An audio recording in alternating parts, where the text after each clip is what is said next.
बा अदब, बा मुलाहिजा, होशियार, नूरे तख्त, शहंशाह हिंद, बादशाह जलालुद्दीन मोहम्मद तशरीफ ला रहल बाड़न।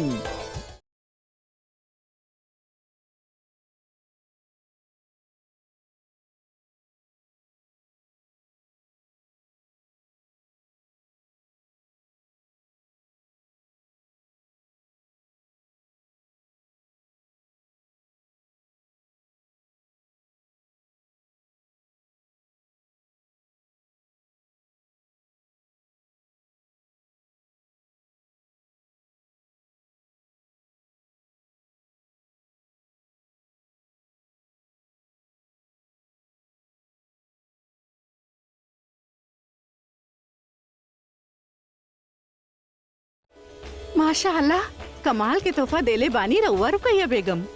शुक्रिया अम्मी जान।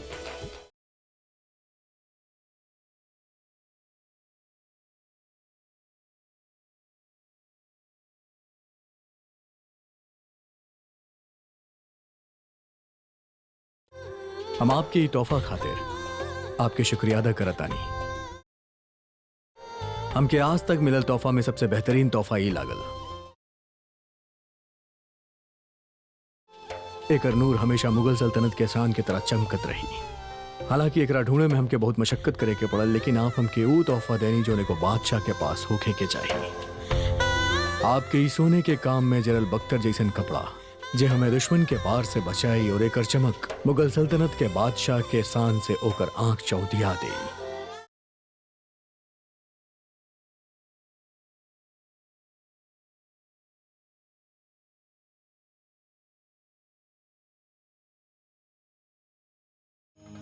हमके सबके सामने ऐलान करे के गुरेज ना हुई कि हम रुकैया बेगम के सोच और इनके दिमाग के कायल बानी। इनकर कोनो मुकाबला नहीं है। आज ही हमके सबसे बेहतरीन तोहफा देने वाली।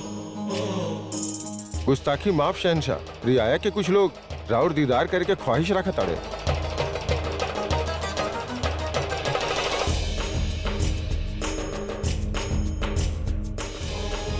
शहंशाह जलालुद्दीन जिंदाबाद, शहंशाह जलालुद्दीन जिंदाबाद।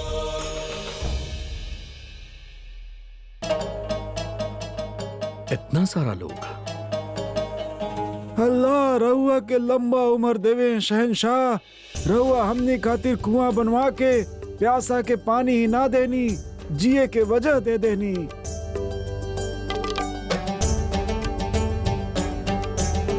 रहुआ हम गरीबन के सुन्नी, वो गरीब नवाज आपके हर दिल के मुराद पूरा करे। हमनी तहे दिल से दुआ कर रहल बानी, या खुदा हमनी के शहंशाह के हाथ हमनी के सर पे हमेशा रखी हा। राउर नाम ता कयामत जिंदा रहे। रउआ के देह खैरात से गरीबन के पेट तो भर जात रहे, मगर आज रउआ के इन नेक काम से हमनी के प्यास बुझी। अल्लाह ताला रउआ के दुनिया के सारा खुशी देवी। शहंशाह जलालुद्दीन जिंदाबाद, शहंशाह जलालुद्दीन जिंदाबाद, शहंशाह जलालुद्दीन जिंदाबाद, शहंशाह जलालुद्दीन जिंदाबाद। जलाल, आज दिन भर में तू का कैला ऐसन? कुछ खास ना अम्मी जान, बस ये लोग खातिर कुआं ही तक खुदवैले बानी। नेकी कबो आम ना होखेले बेटा। जे काम के तू आम समझ रहल बाड़ा, वो तोहरा के दुनिया के सबसे खास, सबसे कीमती तोहफा देले बाड़े। अब तो बता दी कि हमारा तोहफा कहाँ बा। धीरज रखी, राउर भेंट बा, राउर जन्मोत्सव से पहले मिल जाए। तोहार अब्बू बादशाह हुमायूं हमेशा कहत रहले, एगो बादशाह खातिर ओकर रियाया के दुआ से बढ़ के कोनो चीज ना होखत। ई तोहार सालगिरह के सबसे नायाब तोहफा हा। दुआ ऊ ढाल हा जेमे सोमा जैसन चमक ना होखे, फिर भी फौलाद बनके ऊ हर वार से तोहार हिफाजत करी। दुआ चाहे नजर ना आवे, लेकिन हर बुरा नजर से तोहके बचाई। जलाल, हमके खुशी बाकी तोहार दोनों बेगम तोसे इतना मोहब्बत करेनी। एक तोरा खातिर सोना के काम वाला जीरा बख्तर के कपड़ा के इंतजाम कैलस, और दूसरी दुआ के एक मान बढ़ैलस और दूसरा शान बढ़ैलस। आज तू ई लोगन के ही ना खुश कैला जलाल, तू तू अल्लाह के भी खुश कर देले बड़ा। आज तू आपन वालदेन के सर फख्र से ऊपर उठा देले बड़ा। अल्लाह तो के बरकत देवे हमार बेटा। शहनशाह जलालुद्दीन जिंदाबाद, शहनशाह जलालुद्दीन जिंदाबाद, शहनशाह जलालुद्दीन जिंदाबाद, शहनशाह जलालुद्दीन जिंदाबाद।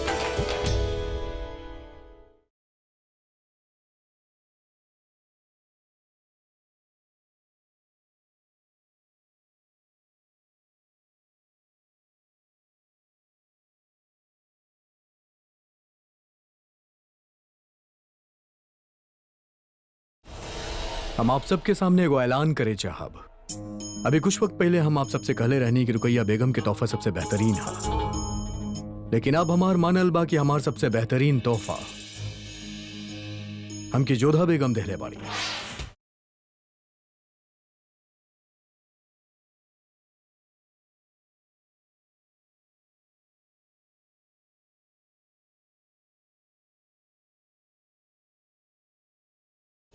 वो हमके देले बाड़ी ऊ ढाल जे कोनो भी चीरा बख्तर से बहुत मजबूत और बहुत कीमती है, दुआ के ढाल।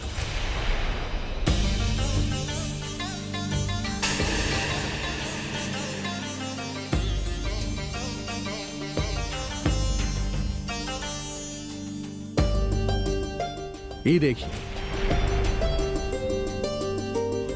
आप सब चौक गए बानी, लेकिन यकीन मानी अगर सच कहीं तो यह तोहफा बाजुन हमरा पास ना रहे।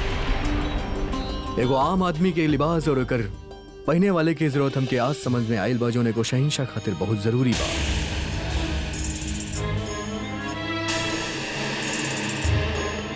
हम एकरा पहिननी और उ लोग के बीच में गईनी जे हमार रियाए बड़ी और जिकरा से हम अनजान रहनी। आज हमके जोधा बेगम महसूस करेनी कि एगो शहंशाह के पहचान होकर लिबास या ओकर ताज नहीं के बल्कि ऊ नाज बा जौन ओकर रियाया के ओकरा ऊपर होके। और ये हमके ऊ नाज आज तोहफा पे हमके देहली और ये नायाब तोहफा खातिर हम जोधा बेगम के शुक्रिया अदा करतानी और उनसे इल्तिजा करतानी कि वो हमरा पास आके बैठे और ये तोहफा के शान बढ़ाई।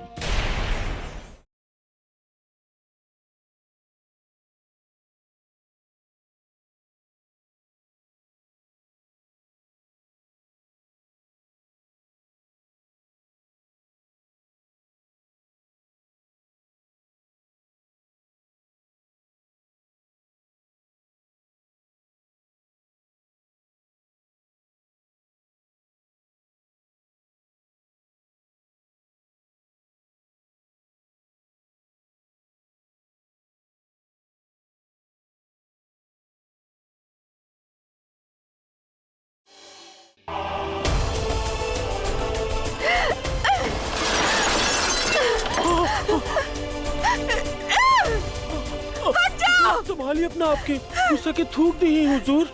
खाली को तोहफा ही तरह है मलिका। बात तोहफा के नहीं के होशियार, बात वो चालाकी के हा जे जोधा बेगम दिखैले पानी।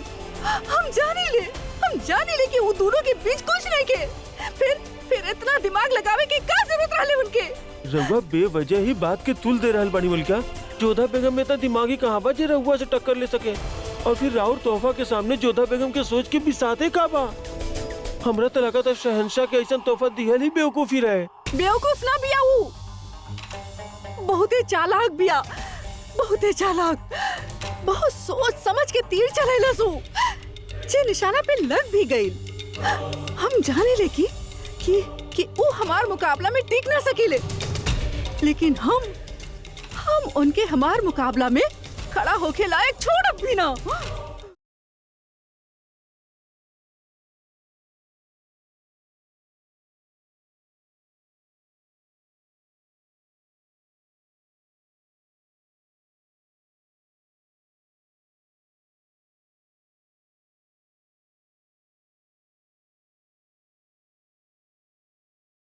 कान्हा की बांसुरी और मोर पंख से अधिक अनमोल भेंट तो हमरा खातिर संसार में ना हो सकेला।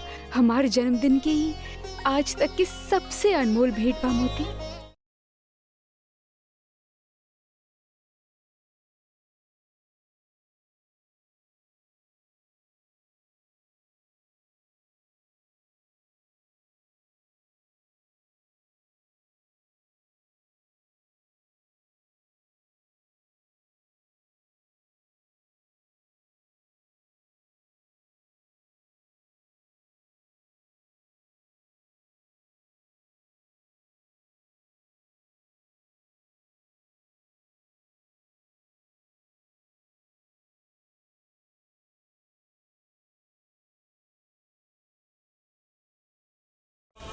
अब तो बता दिया हमार तोहफा कहाँ बा। धीरज रखी, राउर भेंट बा, राउर जन्मोत्सव से पहले मिल जाई।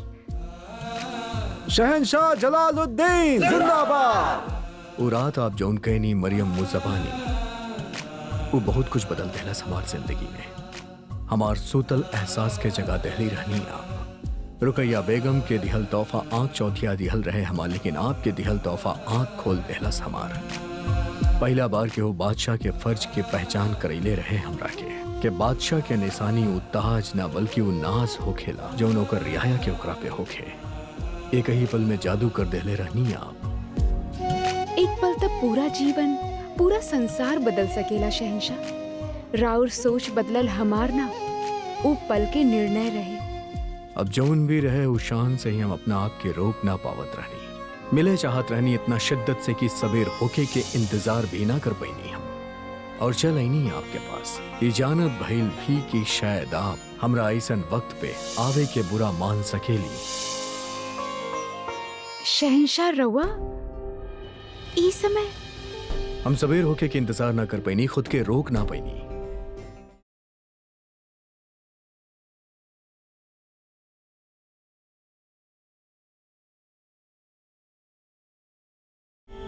ऐसन का बात करे के रहे? दाद देवे के रहे आपके। हम आपके दिहल तोहफा के समझ ना पैनी, लेकिन जब समझ में आयल तो समझ गई नहीं कि कितना गहरा सोच बा आपके। काहे कि आज से पहले हमके भी लागत रहे कि हमके कोनो चीज की जरूरत नहीं है, सारा दौलत बा हमरा पास। लेकिन आपके दिहल तोहफा हमके एहसास दिलेलस के जरूरत बा हमरा। हमके जरूरत बा आवाम के, उनके साज के, उनके दुआ के, उनके खुशी के। जब आपके जन्मदिन पे हम आपके तोहफा देनी तो हमके लागल कि तोहफा के जवाब ना हुई आपके पास, लेकिन आपके सोच हमके लाजवाब कर देलस जोधा बेगम। आप हमरा और आवाम के बीच के दूरी कम कर देनी, और उनकर दुआ हमरा और खुदा के बीच के फासला कम कर देलस। आपके दिहल लिबास के पहन के हमके एहसास भइल कि एगो शहंशाह और आवाम में सिर्फ लिबास के फर्क ना होखेला, फर्क होखेला वो फर्ज के जे हमके निभावे के बा, वो जिम्मेदारी जोन हमरा ऊपर बा। हमरा एहसास भइल कि रियाया के दिल में हमरा खातिर खौफ ना बल्कि इज्जत और मोहब्बत होके के चाहिए, और ये सब मुमकिन भइल आपके बदौलत। हम कुछ ना कहनी शहंशाह, खाली राउर सामना सच से करैनी, और जे प्रजा रउआ के आशीर्वाद देत रहे उ राउर निर्णय के कारण। रउआ उनकर समस्या सुन ले, समझ ले और ओकर निवारण करे। हाँ, परंतु हमके एक बात के बहुत प्रसन्नता बा कि एक बार हम फिर से सिद्ध कर देनी कि रउआ झूठ बोले ले, कि रउआ में हृदय ना। यदि ऐसन होखत तो रउआ प्रजा के दुख के समाधान ना सोच पाई थे। हम खाली एगो शहंशाह के अंदर सो गए मनुष्य के जगा देनी, बाकी सब कुछ रउआ ही कैले बानी शहंशाह। ए बात खातिर रउआ की हमार आभार प्रकट करे के आवश्यकता ना। हमार मानल बा जोधा बेगम की अगर केहू शुक्रिया अदा करे तो ओकरा कबूल कर लेवे के चाहिए। ए खातिर हम आपके शुक्रिया अदा करतानी बेहतरीन तोहफा खातिर और वो हुनर खातिर जेकरा वजह से आप हमरा अंदर सूतल इंसान के जगैली। ए खातिर हम खुदा से दुआ मांगतानी।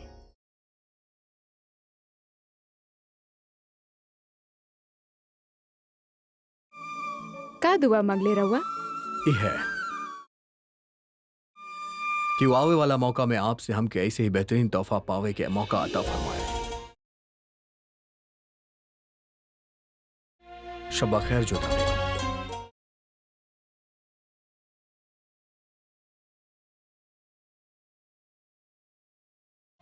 बहुत प्रसन्न रहनी हम उस समय शहंशाह, जब रउआ ऐसन कहा के अनजाने में हमार जीवन भर के साथ मांग ले रहला।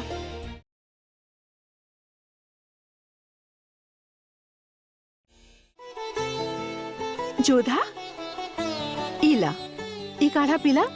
ठंड के मौसम बाना, ऐसे शरीर में गर्मी रही। तू भी ना कबो कबो हमार मासा बन जावेलू, उहो ऐसे हमरा पीछे पड़ल रहत रहनी।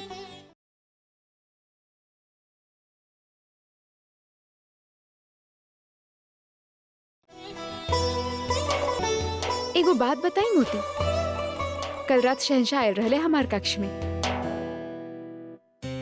फिर से झगड़ा तो ना भइल तोहार ना? ना झगड़ा ना, कलू बहुत प्रसन्न रहले हमार दिहल भेंट से, पता बा कल हम उनके मुख पे तनिक भी क्रोध ना देखनी। ई देख के हमके बहुत अच्छा लागल। अच्छा का अच्छा लागल? शहंशाह के आइब या उनका देर रात के आइब? मोती तू ना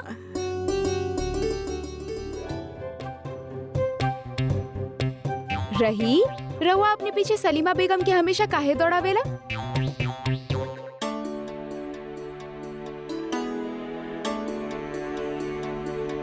सलाम बेगम साहिबा। का रउआ रहीम के कहीं देख ली? हाँ, पहले ई बताई कि रवा के बानी? हमार नाम तस्नीम बा। हम जानी ले एकरा के। एंकर माँ भी एजे दासी बानी। और रवा रहीम के काहे ढूंढ रहल बानी? वो हमरा साथे खेलत रहले। सलीमा बेगम साहिबा उनके बुलैले रहली, पर वो कहीं भाग गइल बाड़े और हम उनका ढूंढ ना पा रहल बानी।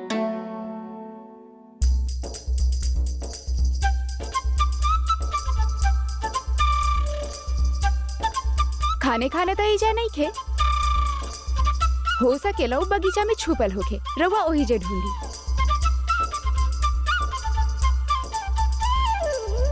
पकड़ लेनी रउआ के। ये बेईमानी बा। छोटी अम्मी जान, रउआ के हमारा छिपे की जगह बता देले बानी। अब हम रउआ के साथे ना खेलब तस्लीम।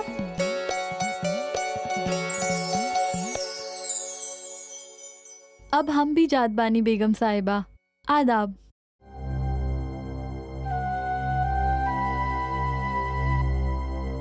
ई सूखा मेवा बा, बहुत स्वादिष्ट बा। तू लेबू? ना, हम कैसे ले सकेनी बेगम साहिबा?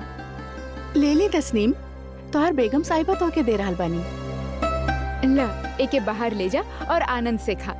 लेकिन ला हम... ना। शुक्रिया बेगम साहिबा।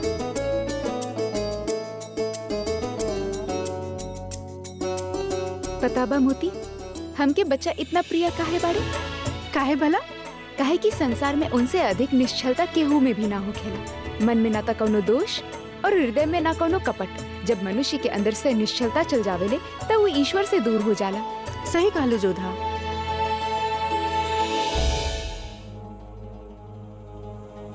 का बात है जलाल? आज रवा बहुते खुश लागत पड़े। हाँ रुकैया बेगम, कल के दिन हमरा खातिर बहुत खास साबित भइल। जानी ले, बेशुमार तोहफा मिलल रवा के, जे रवा के बहुत पसंद भी आइल, खास कर जोधा बेगम के तोहफा। ऐसा बात नहीं के रुकैया बेगम, आपके तोहफा भी लाजवाब रहे। जेकर जवाब मिल जाए वो लाजवाब कैसे हो सकेला जलाल? लाजवाब तो जोधा बेगम कर देले बानी रहुआ की। एगो बात बताई जलाल, का एक म्यान में दो शमशीर रह सकेले? हरगिज ना। तब फिर हम और जोधा बेगम एक जगह कैसे रह सकेनी? जे जगह हमार तोहफा के वो उनकर कबो ना हो सकत। बात में दम तबा, लेकिन शायद यह फर्क बा एगो जिंदगी और मयान में। रुकैया कुछ चीज के साथ चले के पड़ेला एक दूसरे के तकल्लुफ दिए बगैर। जैसे नदी के दो किनारा एगो सिक्का के दो पहलू, ये मामला भी कुछ यह बात के तरह। आप हमके तोहफा के तौर पे बादशाह के शान देनी और जोधा बेगम हमके वो देहली जैसे हम बादशाह के शान बनाए रखेली। आजकल राउर बात में शय देहब बहुत मुश्किल हो जा रहा बा जलाल। रूठ गइल के मनाइब तके हु रउआ से सीखे। और हमके भी आपके मनावल बहुत अच्छा लागेला रुकैया, काहे कि जब आप रूठ जाएली तब बहुत हसीन लागेली। कल शाम के ही हमके अंदाजा हो गई रहे कि कुछ चलत बा आपके अंदर। आप रूठे वाला बानी, एक खातिर सबेर होती हम आपके मनावे आ गई। हमार जहन में एगो और बात चल रहा बा जलाल। हम और जोधा बेगम दोनों ए बार तकरीबन एक ही रास्ता अपनैनी।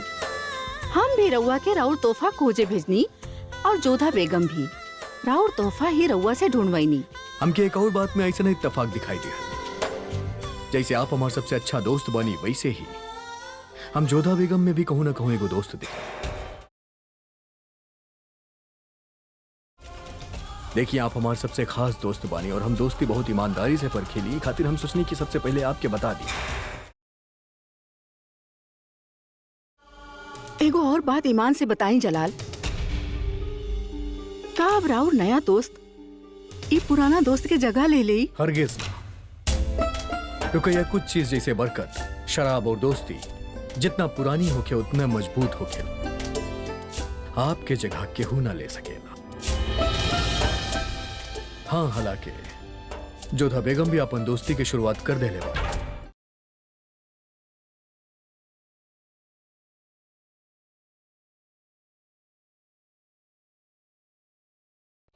अपन ख्याल रखब।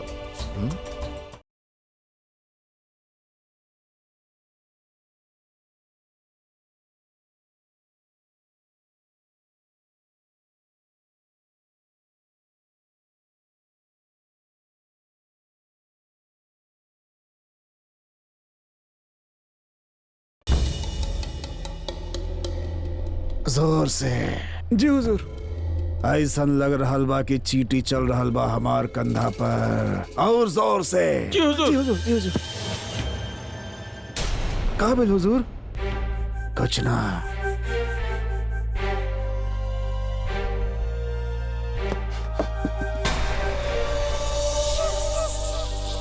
हुजूर, गुलाम से कोनो गुस्ताखी हो गइल का? ये बार बार हमके कंकड़ के मार रहल बा। अब हमने ऐसा गुस्ताखी कैसे कर सके नहीं जनाब? जा पता लगावा ये गुस्ताखी के कैलस जा। जी हुजूर।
आदाब हुजूर।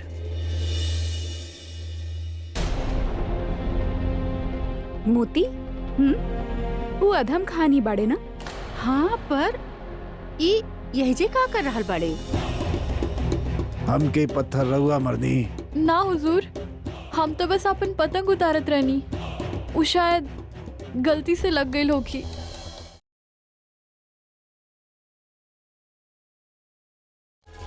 तो के पतंग पसंद बा?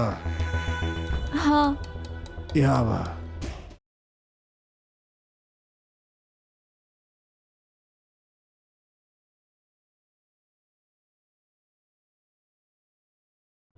ये पतंग उतारे में हम तो हर मदद करब। ना ना, हम क्या अपन पतंग ना चाहिए, हम जात बानी। शर्मात कहे बाड़ू, आवा।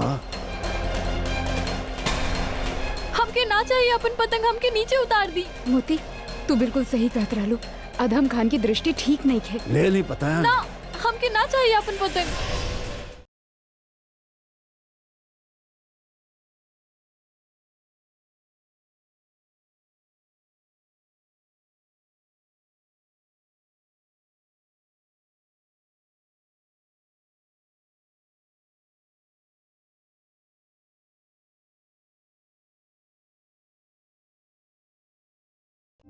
का बात है जलाल? आज राउर ध्यान खेल में नहीं खे? हाँ, कहे कि मन सियासत में उलझल बा। अब शरफुद्दीन गद्दारी करके भाग त गए, लेकिन ओकरा वजह से मेवाड़, मेड़ता, अजमेर, नागौर के सूबे बिना सूबेदार के बारे हमके समझ में नहीं क्या आवत के शरफुद्दीन के जगह वहाँ हम केकरा तैनात करी। अगर ताकत गैर के हाथ में देवे होखे तो ओके एक ना कई हिस्सा में बांट देवे के चाहिए जलाल, ताकि केहू उ ताकत के फायदा उठा के सीधा हमने के खिलाफ खड़ा ना हो पावे। ये गलती दोबारा मत दोहराई हा।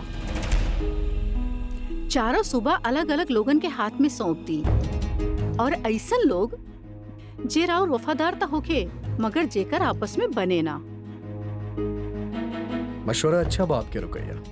लागत बा शतरंज के साथ साथ आप सियासत में भी माहिर हो गए बानी।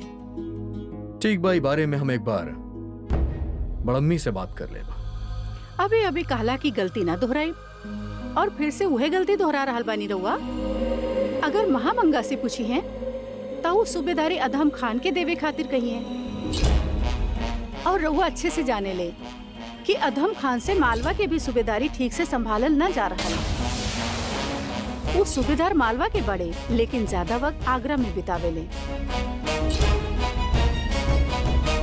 ये ओहदा खातिर वो जिम्मेदार शख्स नहीं खे जलाल। अधम अच्छा सिपाही बाड़े रुकैया, उनकर काबिलियत पे कोनो शक नहीं खे, लोग खौफ खाए उनसे। बेशक काबिलियत जंगी होखे तो ओके जंग में इस्तेमाल करे के चाहिए, ओके मोर्चा पे भेज दा, मगर सूबेदारी ओकरा के दा जे सियासी समझ रखत होके और आपन दिमाग के ठंडा रखे जानत होके। और अधम खान कोनो भी काम दिमाग से ना करेले, जे उनके मन में आवेला वो उहे करेले। एक बात याद रखिए जलाल, महामंगा रउआ के बेटा समझे नी, बहुत मोहब्बत करे नी रउआ से, बाकी वो मोहब्बत अधम खान से ज्यादा ना हो सकत।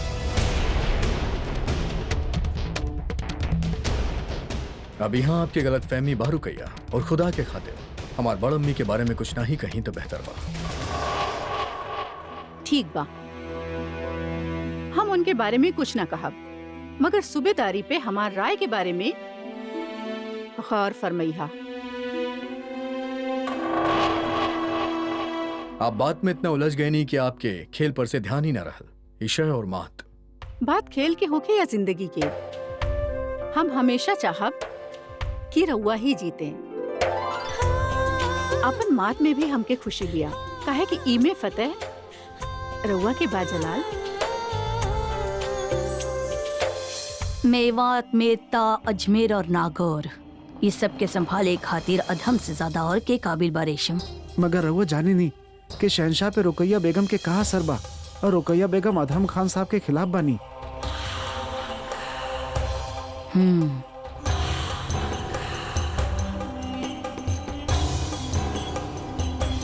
हम देख रहल बानी आजकल रुकैया बेगम हरम में कम और सियासत में ज्यादा दिलचस्पी ले रहल बानी। हमार जगह लेवे चाहतानी हूँ, वजीरे आलिया बने की चाहतानी। शतरंज खेला बेगो और बात बा बेगम रुकैया, और सियासत कुछ और। गुलाम के लागत हुजूर कि शहनशाह फैसला करें उससे पहले रउआ कुछ करे के चाहिए, वरना आदम खान साहब हाथ पर हाथ धर के बैठल रहियन और बाद में रउआ पे गुस्सा करियन। जलाल हमसे पूछ ले बगैर कोनो भी फैसला ना ले हैं, लेकिन हाँ एगो काम हमके करे के पड़ी, अदहम खान के आगाह करे के होगी हमके। शरीफुद्दीन के गद्दारी मुगल सल्तनत खातिर एगो हादसा बा। हम जकरा अपन वफादार समझत रहनी हुए हमरा साथे गद्दारी कैलस, लेकिन ओकर ऐसन हरकत से मुगल सल्तनत के कामकाज पे कोनो असर ना पड़ी। जौन इलाका शरीफुद्दीन के निगरानी पे रहे, हम वहाँ नया सूबेदार तैनात करब। हुजूर, शरीफुद्दीन के जिम में नागौर, मेवात, मेड़ता और अजमेर ये चारों सूबा रहे। का इलाका खातिर आपके जहन में कोनो नाम बा? जी हुजूर, मेवात के सूबेदारी खातिर हुसैन कुली बेग अच्छा दावेदार बड़े। ये वर्षों सोजा तैनात बड़े और इलाका पे पकड़ भी बाइन कर। आपके मशवरा काबिल तारीफ बा। हम मेवात खातिर हुसैन कुली बेग के सूबेदार तैनात करता। शुक्रिया हुजूर। और बाकी के इलाका खातिर आपके कार आए बा? उनको खातिर कुछ नाम बा शहनशाह, जिकरा पे आपके फैसला लेवे के बा। आज दीवाने खास कुछ खाली से लागत बा का हम दरबार कुछ जल्दी बुला देने का? ना बादशाह सलामत, दरअसल सर्दी थोड़ा ज्यादा बा। लेकिन आदम खान उ लोग में से नहीं खे जे अपन आराम के वजह से दीवाने खास दरकिनार करे। आप पता लगाएं कि वो दीवाने खास में आज कौना वजह से ना बा। ऐसा नजाकत, ऐसा मासूमियत, ऐसा खूबसूरती, ऐसा लग रहा बा कि जन्नत में आ गई बानी हम। आदम, या अल्लाह, रउआ अभी तक लेटल बानी, दरबार काहे ना पहुंचला? अम्मी जान, आज दरबार जाए के दिल ना कर रहल बा। दिल ना कर रहल बा? अदहम रउआ शायर ना बानी कि दिल और आराम रउआ के काम आ सके। रउआ मुगल सल्तनत के सूबेदार बानी और सल्तनत शरीफुद्दीन सूबेदार के भगोड़ा मान लेले बानी। 4 सूबे अभी तक ऐसन पड़ल बाड़े जहाँ पे सूबेदार तैनात ना बाड़े, और जलाल के जहन में ये बात आई बा कि उस जगह पे सूबेदार तैनात कई जाए। मेवात, मेरता, अजमेर, नागौर, एकरा में से एक भी सुबह हमने के पास आ गई ना तो जिंदगी बन जाई अदहम। अदहम, हम रउआ से बात करे तानी और ही कह रहल बानी कि अभी यही वक्त उठी और दरबार जाई। हुजूर, बाकी के सूबे के सूबेदारी खातिर आप फैसला चाहिए तो का ले सके नहीं, सबके यहाँ मौजूद रहे के हिदायत दे दिया जाये। नाद का साहब, अगर हम आज के बाद कल पे छोड़ब तो आज के बाद कल के बीतल बात बन जाई। हम आज ही उ नाम के ऐलान करब। हम नागौर में ख्वाजा असफ खान के, मेरता में दौलत खान के और अजमेर में कुतुब अली के सूबेदार तैनात करता।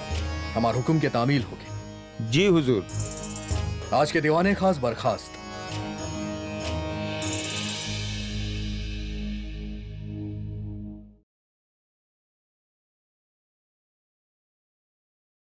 रहुआ खामखा फिक्र कर रहल बानी। जलाल हमके एक का दो सूबा दे, योदा खातिर लायक सिर्फ हम ही बचल बानी। शरीफुद्दीन अब भाग चुकल बा। फिक्र मत करी अम्मी जान, फिक्र मत करी। हमार कहे कि अदहम गुस्ताखी माफ हो के वजीर आलिया, मगर खबर जरूरी बा। ऐसन का खबर बा कि रउआ कुछ वक्त तक रुक न सकत रहले। हुजूर, शहनशाह चारों सूबा के सूबेदारी के ऐलान कर देले बाड़न। आगे बोला। अदहम खान साहब के कोनो नया जिम्मेदारी ना देहल गइल बा।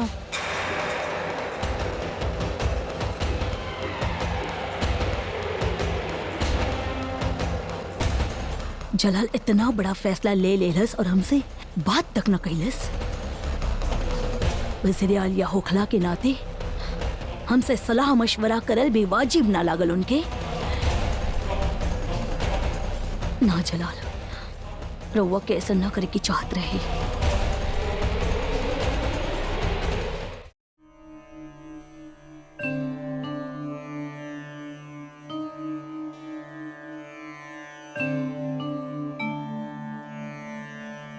जोधा, का सोच रहल बाड़ू जोधा?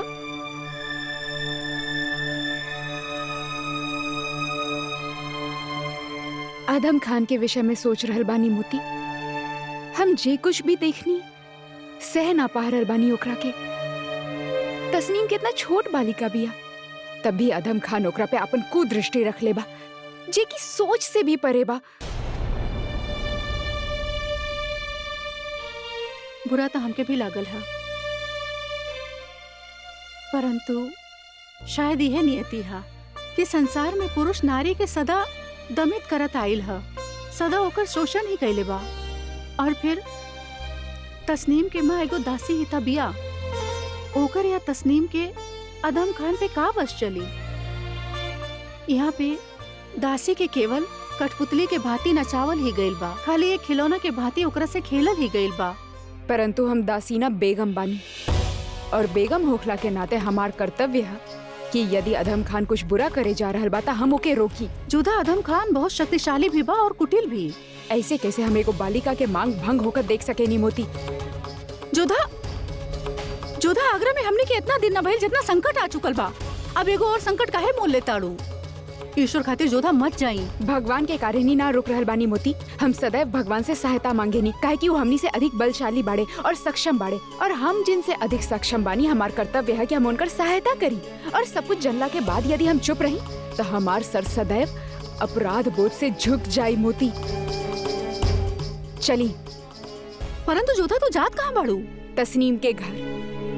ओकर माँ के सब कुछ बताइल बहुत आवश्यक बा, काहे कि एगो उहे बिया जे तस्नीम के प्रति भइल छेड़छाड़ के शिकायत दीवाने आम में कर सकेली, और हमरा के विश्वास बा शहंशाह न्याय करी है।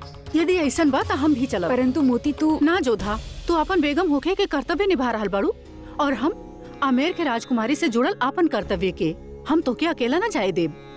तो ठीक बा, चल। हम समझ सके नहीं बेगम साहिबा, मगर हम का करी? अदहम खान साहब सूबेदार बाड़े और हमार शोहर उनके जुबान दिले बाड़े। अदहम खान साहब उनके किला के किलेदारी सौंपे के वादा कैले बाड़े। उनकर बहुत बड़ा एहसान बा हमनी पे। देखी देखी ना, तस्नीम के कितना कीमती तोहफा दिले बाड़े। इतना कीमती तोहफा कोई केहू के देवेला का? वैसे भी अदहम खान जी बहुत रहमदिल बाड़े। का एकरा खातिर रवा इतना बड़ मूल चुकाई? राउर बेटी के जीवन, ओकर बचपन, ओकर भविष्य सब कुछ दाव पे लगल बा। मुआफ करी बेगम साहिबा, मगर जैसन हम कहनी कि अदहम खान साहब के हमने पे बहुत एहसान बा, और दूसरा हम अपन शोहर के खिलाफ ना जा सकेनी। तो राउर बेटी के प्रति रउआ के कौनो उत्तरदायित्व ना? हमनी छोट लोग बानी और जिम्मेदारी भी छोट ही होगी। एक ही पाल पोस के इतना बड़ कर देले बानी, आगे एकर नसीब, एकर वालिद जे भी फैसला ले ले होखी है, सोच समझ के ही ले ले होखी है। हमके एमे ना पड़े के बा।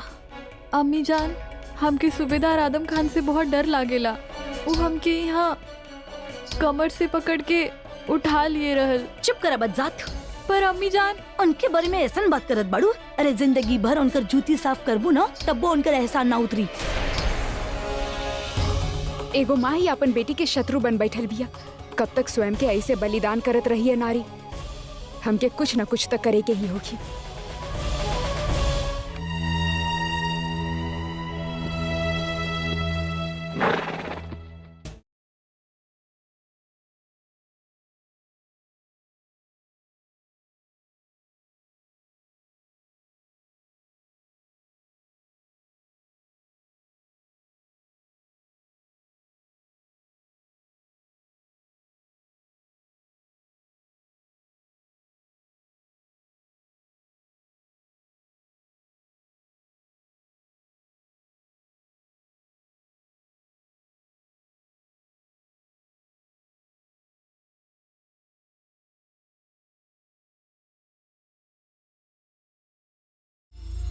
जोधा बेगम के अदहम खान के सलाम। रहुआ यहाँ आयल राव शान के मुताबिक नहीं खे। शांत मुगल सूबेदार के भी कम ना आकल जाले अदम खान जी। का हम जान सके नी कि रउआ एहिजा काहे उपस्थित बानी? अब का कहीं, रियाया के हाल पूछे के दिल कैलस, ऐसे यहाँ चलिए नहीं। और रहुआ तब बस यूं समझ ली, हम भी अपन प्रजा से पूछे आयल बानी कि कहीं शाही अधिकारियन से उनके कोनो समस्या तो नहीं थे। रहुआ कहल का चाहता नहीं? रउआ सब कुछ समझ रहल बाड़े कि हम का कहे चाहता नहीं, और हम राउर मंशा जान चुकल बानी। परंतु विश्वास रखी, हम राउर ऐसन घृणित मंशा पूरा ना होके दे।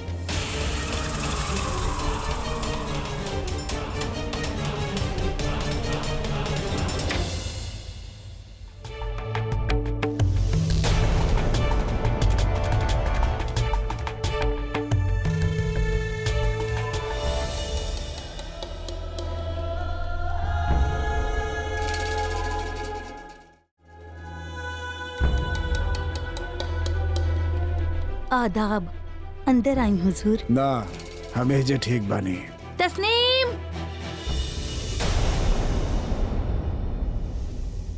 जोधा बेगम के तू एजा बोले रहलो? ना हुजूर, कनीज ऐसन गुस्ताखी ना कर सकेले। वो अपना आप ही चलैनी।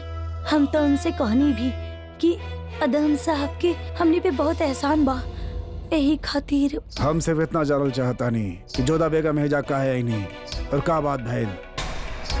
अब तू बताइबू या फिर हम तस्नीम से तफ्तीश करें?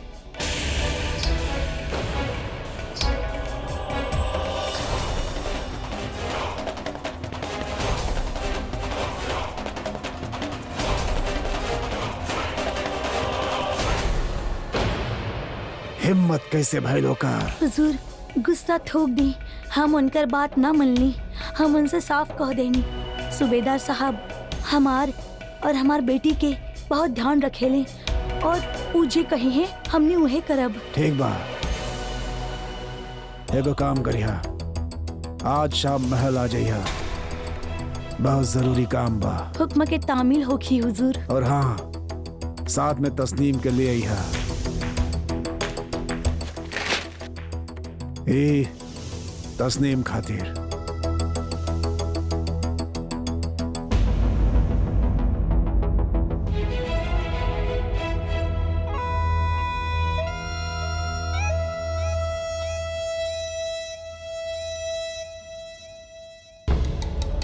तस्नीम के पतंग पसंद बना, यही से ले आयल बनी। शाम के आयल भलैया मत। खुदा हाफिज। आदाब।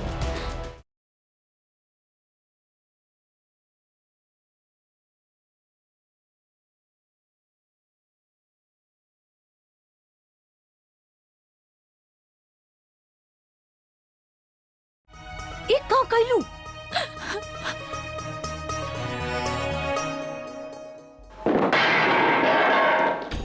हमार हुकूमत हमरा सामने से, हमरा हाथ से खिसक जा रहल बा और हम कुछ भी ना कर पा रहल बानी रेशम। काहे कि हमसे हमार हुकूमत वही छीन रहल बा जे हमके हुकूमत दे ले रहल। जलाल, पता न काहे हमके ऐसा लग रहल बा कि जलाल के हम पे से यकीन उठ के कहीं और जा रहल बा। बेगम जोधा के मामला में भी वो हमके राजदार ना बनैलस और अब चोर सुबह के सूबेदारी के मामला में भी वो वजीर आलिया होखला के नाते हमसे सलाह मशवरा ना कैलस। जौर हमरा खातिर कागज कलम और हमार मोहर ले आवो। जावो।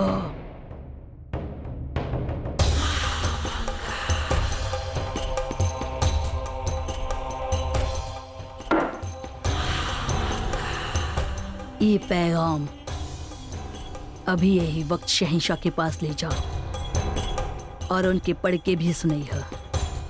हुक्म के तामील हो की वजीर आलिया।